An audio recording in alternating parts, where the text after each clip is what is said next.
السلام عليكم. هنحضر مع بعض النهارده من اطيب والذ الطرق اللي تقدري تعملي بيها طاجن الباميه باللحمه. حاجه كده جميله جدا. هنسمي بالله ونصلي على الرسول. اللهم صل وسلم وبارك عليك يا رسول الله. معايا هنا يا حبايبي 700 جرام لحمه من قطعيه الكتف بتكون طريه في الطواجن، ومعايا نص كيلو صلصه طماطم مفرومه في الخلاط، ومعايا بصله كبيره مقطعه مكعبات صغيره. وانا هنا كنت مفرزه باميه في الفريزر عندي طلعتها. هنا حوالي نص كيلو باميه، ومعايا بهارات عباره عن الفلفل الاسمر معلقه صغيره، 7 بهارات معلقه صغيره، كمون معلقه صغيره، بابريكا معلقه صغيره، وملح حسب الرغبه، و3 فصوص توم كبار، فص توم كبير لوحده مفروم، وفصين كبار مفرومين، ومعاهم نص معلقه كزبره كف.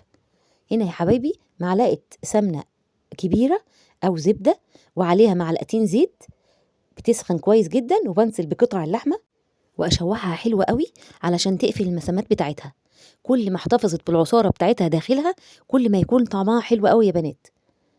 طبعا اول ما تاخد لون حلو بوطي عليها النار شويه، بهدي عليها النار، ما بتكونش عاليه زي الاول، وبفضل اقلب فيها على فترات لغايه ما تبقى نص سوا. بعد كده هنزل بالبصل. اهم حاجه اكون متاكده ان اللحمه ما بتاخدش سوا معايا. اعملي معايا بنفس الطريقه.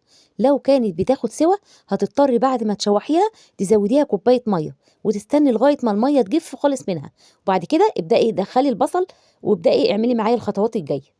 انا هنا البصل يعتبر استوى تماما. هنزل بقى كده بالبهارات واقلبها تقليبه حلوه اشم ريحه البهارات. اهم حاجه البهارات ما تتحرقش.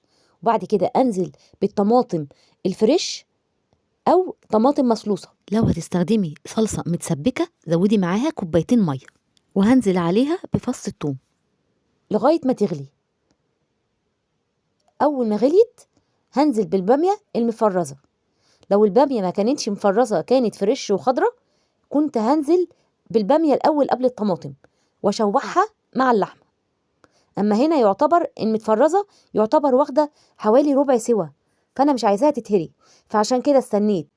اول ما الصلصه غليت نزلت بالباميه، واول ما تغلي يا بنات هتابعها. اهم حاجه حبات الباميه ما تفتحش مني في وسط الصلصه، بيبقى جواها كور، ما ينفعش الكور دي تطلع بره في الصلصه. هي اول ما لونها بيغير هي يعتبر استوت الباميه. وطبعا قطعيه اللحمه بتستوي بسرعه زي ما قلت لكم، يعني مش هتاخد معاكم وقت على النار. هي كده يعتبر اللحمه استوت والباميه كمان استوت معاها، كده الاتنين مستويين. في الوقت ده هنزل بفص الثوم ونص معلقه الكزبره ومعلقه زيت او نص معلقه سمنه.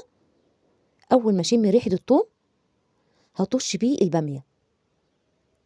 عايزه تغرفي في الوقت دوت وبألف هنا وشفا، هتبقى جميله جدا معاكي. وعايزه تحطيها بعد كده في الطاجن زي ما انا هعمل، ودخليها تحت الشوايه تاخد لون حلو، وهيطلع معاكي احلى طاجن باميه عملتيه بايديك الحلوين. ما تنسوش الشير واللايك والكومنت والاشتراك في القناه يا بنات. في حفظ الله. السلام عليكم.